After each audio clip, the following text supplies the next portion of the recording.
മക്കളെ, എല്ലാവരും ഈ അടുത്ത് വന്ന പത്രവാർത്ത ശ്രദ്ധിച്ചിട്ടുണ്ടാകും. സ്കൂൾ പരീക്ഷയിൽ മാറ്റം വരുന്നു, ചോദ്യപേപ്പറിന്റെ രീതിയിൽ കുറേ മാറ്റങ്ങൾ ഇപ്രാവശ്യം നമ്മുടെ സർക്കാർ കൊണ്ടുവരുന്നു എന്നുള്ളത്.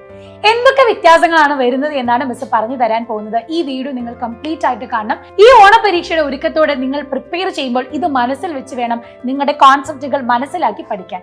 കാരണം നമ്മുടെ പുതിയ രീതിയിൽ വെച്ച് നോക്കുമ്പോൾ കാണാപ്പാടം പഠിച്ച് എഴുതുന്നു എന്നുള്ള രീതി കംപ്ലീറ്റ് ആയിട്ട് മാറ്റി കോൺസെപ്റ്റ് നല്ല രീതിയിൽ മനസ്സിലാക്കി ഒരു ചോദ്യം വന്നാൽ അത് എങ്ങനെയാണ് അതിന്റെ ആൻസർ അപ്ലൈ ചെയ്യേണ്ടത്, നിങ്ങളുടെ തിങ്കിങ് കപ്പാസിറ്റിയും നിങ്ങളുടെ ആ ഒരു മെന്റൽ എബിലിറ്റിയും ഒക്കെ മനസ്സിലാക്കുന്ന രീതിയിലാണ് ഇനി വരാൻ പോകുന്ന ചോദ്യപേപ്പർ വരാൻ പോകുന്നത്.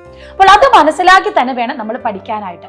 ഫിസിക്സ്, കെമിസ്ട്രി, മാത്സ്, ബയോളജി എന്നിങ്ങനെയുള്ള സബ്ജക്റ്റുകൾ നമ്മൾ എടുക്കുന്ന സമയത്ത് ഇവിടെ കോൺസെപ്റ്റ് നന്നായിട്ട് മനസ്സിലാക്കി വേണം നമ്മൾ എഴുതാൻ വേണ്ടിയിട്ട്.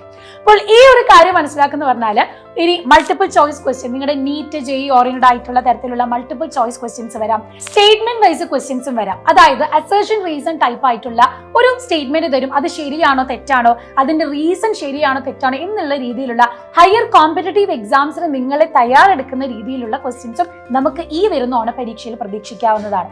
അത് മാത്രമല്ല മാത്സ് പോലത്തെ അതുപോലെ ഫിസിക്സ് ഒക്കെ പോലത്തെ ക്വസ്റ്റ്യൻസിലും നിങ്ങളുടെ പ്രോബ്ലം സോൾവിംഗ് സ്കില്ല് ഡെവലപ്പ് ചെയ്യുന്ന രീതിയിലുള്ള ആപ്ലിക്കേഷൻ ലെവൽ ക്വസ്റ്റ്യൻസും വരാം. അപ്പൊ വെറുതെ ഒരു ഫോർമുല കാണാതെ പഠിച്ച് നമ്മൾ അപ്ലൈ ചെയ്യുന്ന രീതിയിലല്ല, കോൺസെപ്റ്റ് മനസ്സിലാക്കി എങ്ങനെ അത് അപ്ലൈ ചെയ്യണം എന്ന് മനസ്സിലാക്കിയാൽ ഇപ്രാവശ്യത്തെ ഓണപരീക്ഷയിൽ നിങ്ങൾക്ക് നല്ല മാർക്ക് സ്കോർ ചെയ്യാൻ പറ്റുള്ളൂ. അപ്പൊ അതുകൊണ്ട് ഇനി പഠിക്കുന്ന ദിവസം നിങ്ങൾ നല്ല രീതിയിൽ കോൺസെപ്റ്റ് മനസ്സിലാക്കി തന്നെ പഠിക്കാൻ ശ്രമിക്കുക.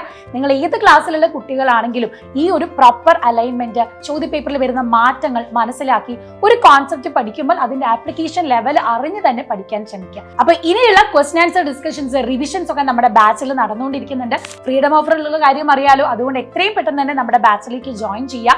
ഈ ഒരു സമയം എന്ന് പറഞ്ഞാൽ പ്രോപ്പർ ആയിട്ട് പുതിയ പാറ്റേൺ മനസ്സിലാക്കി ക്വസ്റ്റ്യൻ ആൻസർ ഡിസ്കഷൻ വെച്ച് നിങ്ങൾക്ക് പഠിക്കാം, റിവിഷൻ നടത്താം. അത് മാത്രമല്ല ഒരു ക്വസ്റ്റ്യൻ പാറ്റേണിൽ നിങ്ങൾ ഈ പരീക്ഷ എഴുതി കഴിഞ്ഞ് ഓണപരീക്ഷയ്ക്ക് പോകുമ്പോൾ അത് ഏറ്റവും നല്ല രീതിയിലുള്ള റിസൾട്ട് നിങ്ങൾക്ക് ഉണ്ടാക്കി തരും. അതുകൊണ്ട് തന്നിട്ടുള്ള നമ്പറിലേക്ക് കോൺടാക്ട് ചെയ്ത് എത്രയും പെട്ടെന്ന് നമ്മുടെ ബാച്ചിലേക്ക് അഡ്മിഷൻ എടുക്കുക. തകർത്ത് തന്നെ നമുക്ക് പഠിക്കാം. ഏറ്റവും നല്ല രീതിയിൽ ഈ ഒരു വർഷം മാത്രമല്ല മുന്നോട്ടുള്ള നിങ്ങളുടെ ആ ഒരു ഡ്രീമും കൂടെ മനസ്സിലാക്കി തന്നെ നമുക്ക് പഠനം മുന്നോട്ട് കൊണ്ടുപോകാം. So wish you all the very best for Onam exam.